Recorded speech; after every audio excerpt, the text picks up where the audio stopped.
Ayan po, good morning mga kabukid. Ayan po yung aking tinadtad na gulay. Pagkain po ng aking mga manok at bibi. Mga kabukid, mga friend.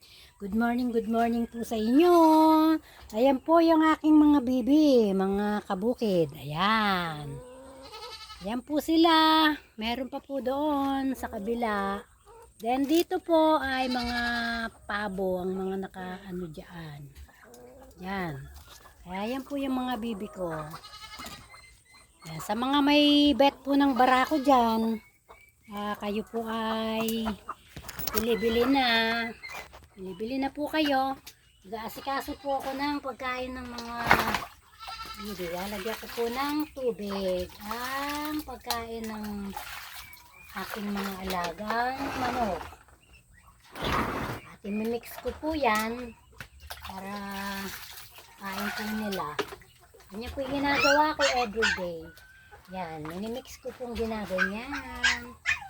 Mga kabukid, kailangan maging wise po tayo para ang ating mga alaga ay magiging mataba sila.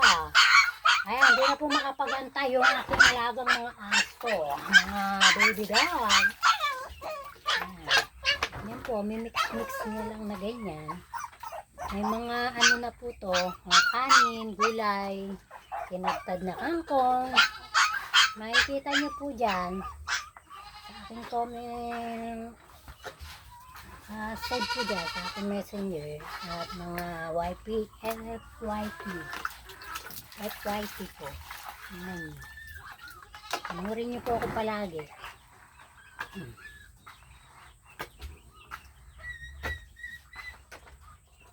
Like naman ako dyan. Mga kapuso ko, mga kabukid. Ay, hirap talaga pagka ganito. Marami kasi. Ang hirap pong i-mix. Ayan, pakita ko po sa inyo pag natapos na akong mag-mix ng pagkain ng mga bibi ko at manok. Po mga kabukid, salamat po sa panood nyo ng aking video. Thank you po. Ingat po tayong lahat, mga kabukid, mga friend. Mga friend ko po dyan. Yan, pakita ko po sa inyo pag na-mix ko na. Bye-bye!